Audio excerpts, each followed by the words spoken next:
तो हमने बात कर ली है इंडियन नेशनल मूवमेंट के पार्ट 3 की, जहाँ पे 1930 से लेकर 1947 तक के क्वेश्चंस देख लिए हैं। अब बात करते हैं इकोनॉमिक पॉलिसी ऑफ ब्रिटिश की, जहाँ पे 14 क्वेश्चन आए थे भाई।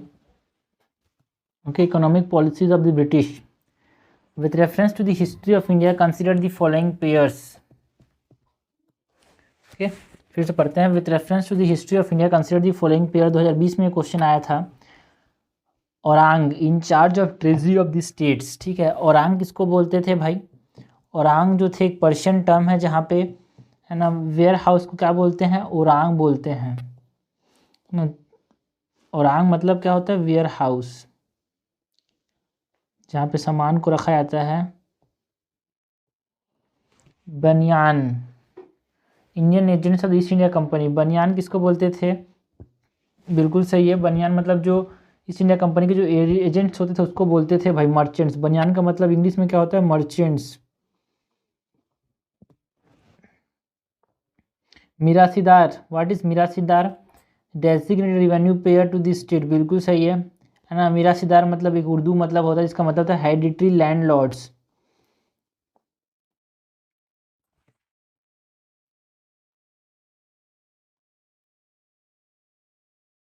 और हेरिडिटरी लैंड ओनर, ठीक है। लैंड ओनर है तो यहाँ पे क्या देना पड़ेगा? इसको रिवेन्यू देना पड़ेगा स्टेट को। करेक्टली मैच हमसे पूछा गया है भाई, करेक्टली मैच क्या हो जाएगा? बी।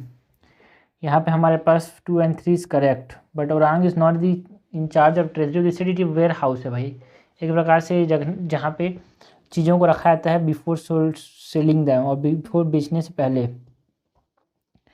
क्वेश्चन नंबर 5 है, which of the following statement correctly explain the impact of industrial revolution on India during the first half of the 19th century.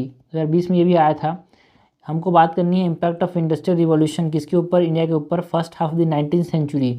19th century का फर्स्ट हाफ क्या है? 1800 से लेके 1850 तक। इंडियन हैंडीक्राफ्ट वेयर रुइंड, बिल्कुल सही बात है यार। इंडस्ट्रियलाइजेशन से क्या हुआ? जो इंडियन हैंडीक्राफ्ट थे उनका बहुत ज़्यादा डिक्लाइन हुआ, बिकॉज अब सब मशीन वाली चीज़ें का इस्तेमाल करना चालू कर दी।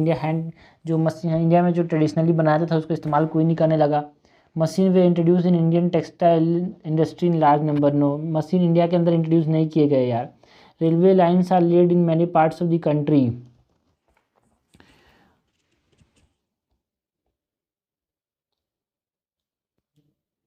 पहली बार रेलवे लाइन तो 1853 में स्टार्ट हुआ था ले करना, तो फर्स्ट हाफ में तो बना नहीं था। Heavy duties were impose on the import of British manufacturers. No, export पे हैवी ड्यूटी लगा दिया गया, जिससे हम एक्सपोर्ट ना कर पाएँ और हम आसानी से इंपोर्ट कर पाएँ, इसीलिए उन पर टैक्स कम कर दिया गया। क्वेश्चन नंबर 6 है, which one of the following group of plant was domesticated in the new world and introduce in the old world, ठीक है। न्यू वर्ल्ड में डोमेस्टिकेट किया था, इसमें ओल्ड वर्ल्ड में इंट्रोड्यूस किया गया है, ठीक है। ये हमसे पूछा गया है भाई, 2019 में क्वेश्चन आया था। ओल्ड वर्ल्ड किसको बोलते हैं? हमारे पास ओल्ड वर्ल्ड जो एशिया, यूरोप, अफ्रीका, इसको ओल्ड वर्ल्ड बोलते हैं। न्यू वर्ल्ड किसको बोलते हैं? हमारे पास जो साउथ अमेरिका, नॉर्थ अमेरिका, उसको न्यू वर्ल्ड बोलते हैं। तो वहाँ पे डोमेस्टिकेटेड किया जाता था, है ना। वहाँ पे मतलब डोमेस्टिकेट मतलब वहाँ पे कमर्शियली उगाया जाता था, बट उसको अब न्यू वर्ल्ड के अंदर इंट्रोड्यूस किया गया। उसमें कौन कौन है भाई? है ना, कॉटन है, सॉरी टोबैको है, कोका है एंड रबर है। ये हमारे पास जनरली न्यू वर्ल्ड में नहीं देखने को मिलता था, बट इसको है ना मतलब ओल्ड वर्ल्ड में देखने को नहीं मिलता था। इसको इंट्रोड्यूस किया किसने? ब्रिटिशर्स ने और यूरोपियंस ने। एक कोलंबियन एक्सचेंज से यहाँ पे क्वेश्चन है, इसको क्या बोलते हैं?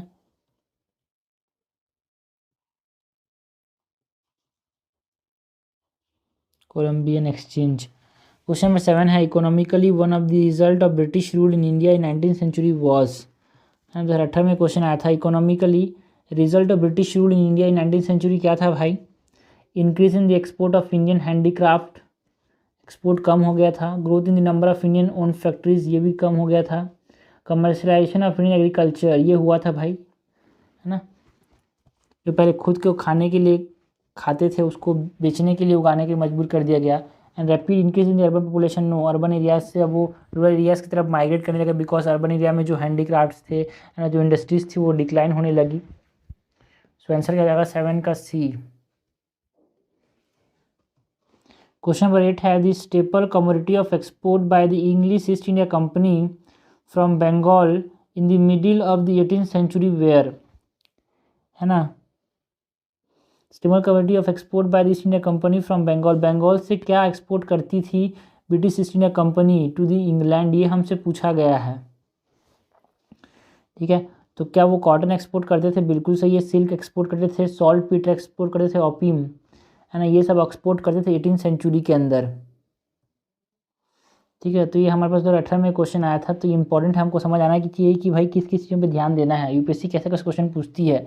ठीक है, कॉटन, सिल्क, सॉल्ट, पेपर, है ना, ओपियम एक्सपोर्ट करते थे, गोल्ड नहीं करते थे इंडिया से, है ना, ऑयल सीड्स भी नहीं करते, इंडिया इंपोर्ट करता है, एंड लेड और जिंक तो यहाँ पे न्यूज़ में थे ही नहीं, चीज़ें थी नहीं हमारे पास।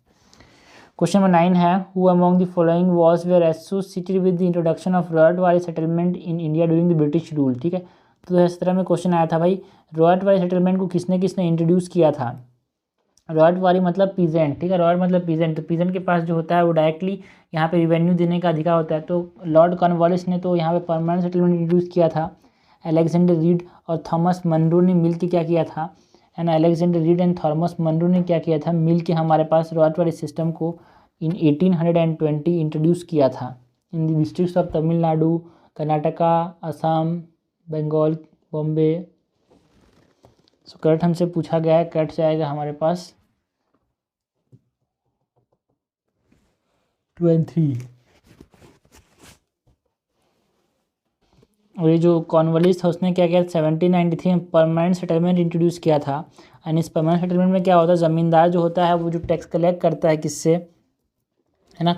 और ये देखो, ये जो अपने पास रॉयट वाली सिस्टम था वो 51% एरिया कवर करता था, एंड जो परमानेंट सेटलमेंट था ये हमारे पास 19% of the British India cover करता था। तो आपसे ये पूछेगा भाई रॉयट वाली सेटलमेंट और परमानेंट सेटलमेंट में ज़्यादा एरिया कौन कवर करता था, तो आपको क्या बोलना है, परमानेंट सेटलमेंट ज़्यादा एरिया कवर नहीं करता था, रॉयट वाली कवर करता था।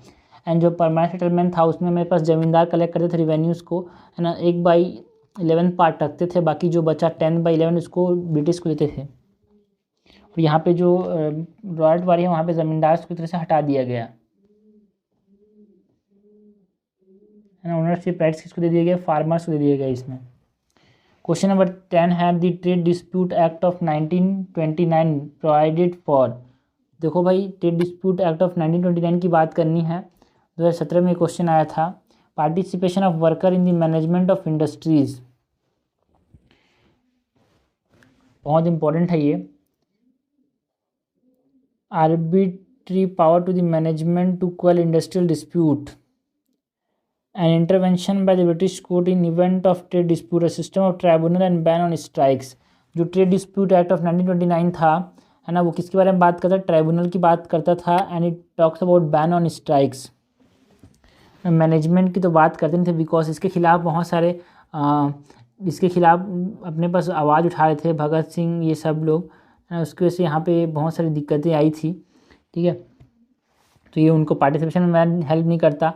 Arbitrary power to the management, नहीं मैनेजमेंट को पावर नहीं देता है। Intervention the British court, no.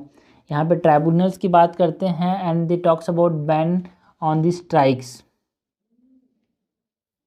बोलते हैं कि भाई देखो, स्ट्राइक्स जो है वो बहुत ज़्यादा हार्डशिप कस कर सकता है, तो कम्युनिटी, है ना, प्रोलॉन्ग अगर आप मशीन को बंद रख दोगे तो दिक्कतें हो जाएगी, बोलता था ये act.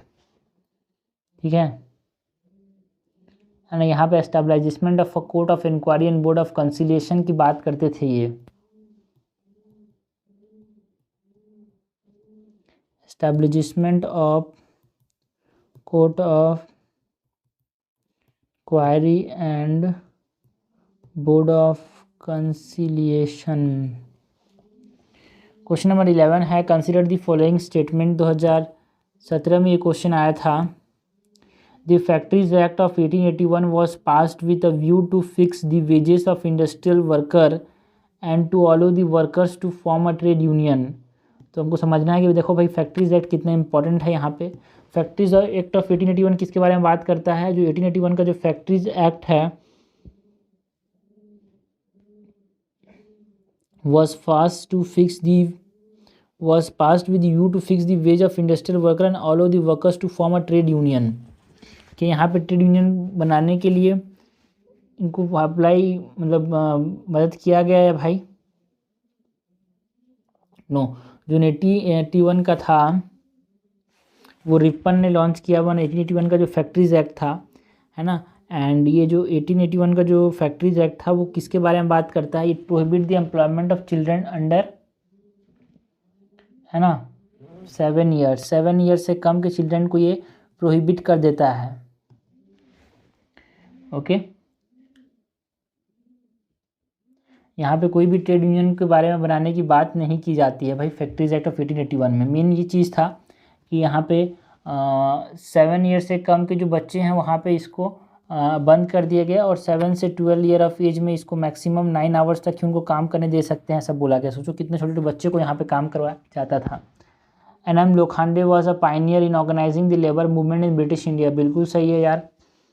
And he was known as the father of trade union movement in India. N.M. Lokhande is known as the father of trade union movement in India. Okay.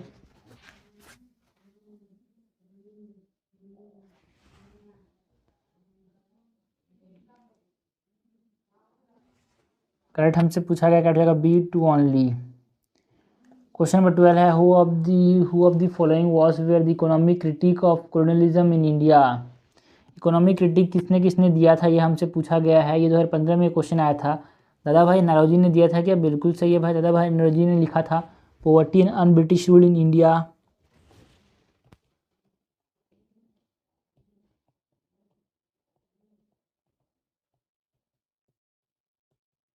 है ना, एक और लिखा था भाई ड्रेन ऑफ वेल्थ थ्योरी दिया था इन्होंने, है ना, एस सुब्रमण्यम।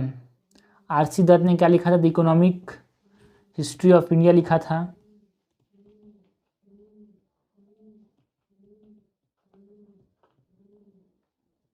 ओके, एंड एक और हमारे पास क्या थे जो जी.वी. जोशी थे। एस सुब्रमण्यम अय्यर जो थे वो इकोनॉमिक क्रिटिक में इन्वॉल्व नहीं थे। जी.वी. जोशी बहुत ज़्यादा इन्वॉल्व थे इकोनॉमिक क्रिटिक में, है ना। यहाँ पे ये बात करते हैं कि कैसे डेवलपमेंट इन इंडिया जो है was like a subsidy to the British industry. हमारे पास जो डेवलपमेंट होगा इंडिया में तभी उनका डेवलपमेंट हो पाएगा ऐसे। तो अदर क्रिटिक्स में हाँ एस सुब्रमण्यम अय्यर भी थे भाई, है ना। बिल्कुल से नहीं थे बोल रहा है, कौन है मैं ही बोल रहा हूँ। तो गए थे भाई एस सुब्रमण्यम अय्यर भी एक तरह से क्रिटिक थे। महादेव गोविंद रानडे एक तरह से क्रिटिक थे इकोनॉमिक्स के, जो ब्रिटिश का जो अपना फ़ायदे के लिए जो हमारे इस्तेमाल कर रहे हैं। जी.के. रोखंड, है ना, गोपाल कृष्ण गोखले जो थे वो भी यहाँ पे इकोनॉमिक क्रिटिक थे। तो करेक्ट हमसे पूछा गया है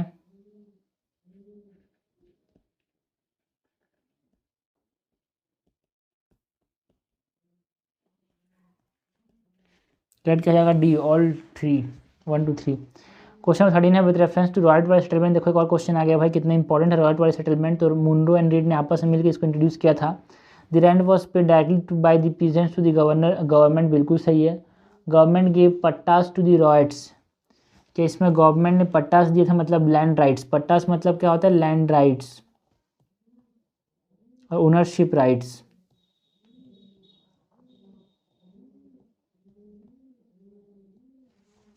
land was served and assessed before being taxed. बिल्कुल सही बात है। रॉयल वाले सिस्टम में हाई टैक्सेस थे। ड्राई लैंड में हमारे पास 50% एंड वेट लैंड में 60%। So land were surveyed and assess before taxing. बिल्कुल सही, उनको पता किया था कि वो ड्राई लैंड है कि वेट लैंड है, उसको सर्वे किया जाता था। और ये रॉयल वाले सिस्टम में 51% एरिया था, मतलब ज़्यादा एरिया था as compared to the permanent settlement. Mahalwari system याद रखना, Mahalwari Punjab and UP region में था। रॉयल वाली जो है बॉम्बे एंड मद्रास रीजन में था। एंड हमारे पास ऐसे सपोज ये इंडिया हो गया ना, तो यहाँ पे रॉयट, यहाँ पे परमानेंट सेटलमेंट, यहाँ पे महलवाड़ी, यहाँ पे रॉयट वाली।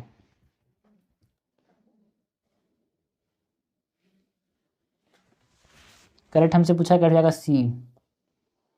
क्वेश्चन नंबर 14 है कंसिडर द फॉलोइंग स्टेटमेंट। ये कौन से 2012 में क्वेश्चन आया था। The most effective contribution made by Dadabhai Naoroji. Contribution made by Dadabhai Naoroji to the cause of Indian national movement was that he expose the economic exploitation of India by the British. बिल्कुल सही है, ये contribution रहा है इनका। Interpreted the ancient text and restore the self confidence of India. No, Swami Dayanand Saraswati ने जो ancient text का इंटरप्रेट किया था, स्वामी विवेकानंद ने इंटरप्रेट किया था, नॉट, है ना, then not Dadabhai Naoroji. Okay, stress the need for eradication of all social evils before anything else. तो सोशल एविल्स की इरेडिकेशन में कौन कौन, देखो मैं यहाँ पे लेता हूँ एंशिएंट टेक्स्ट को किसने किसने इंटरप्रेट किया था, तो Swami Dayanand Saraswati, because DAV school खुला था, वेदास के ऊपर बहुत ज़्यादा ध्यान देते थे, स्वामी विवेकानंद, है ना। And eradication of all social evils पे कौन कौन ध्यान, राजा राम मोहन रॉय, है ना, ईश्वर चंद्र विद्यासागर, है ना, केशव चंद्र सेन, इन्होंने आत्माराम पांडुरंगा, इन्होंने क्या किया था, eradication of all social evils की बात की थी, not other by Naoroji. So correct हमसे पूछा कट जाएगा 1 ओनली। क्वेश्चन 15 है कंसिडर द फॉलोइंग, ये 2012 में क्वेश्चन आया था यार। Assessment of land revenue on the basis of nature of the soil and the quality of crop, use of mobile canyons in warfare, cultivation of tobacco and red chili, which among the following were introduced into India by English। देखो भाई mobile cannons तो बाबर ने लाया था, याद रखना, जो mobile cannons थे उसको किसने लाया था, बाबर ने लाया था, ठीक है। सॉरी मोबाइल कैनन्स तो याद रखना भाई, जो बहमनी किंग्स थे उन्होंने सबसे पहली बार यहाँ पे इस्तेमाल किया था,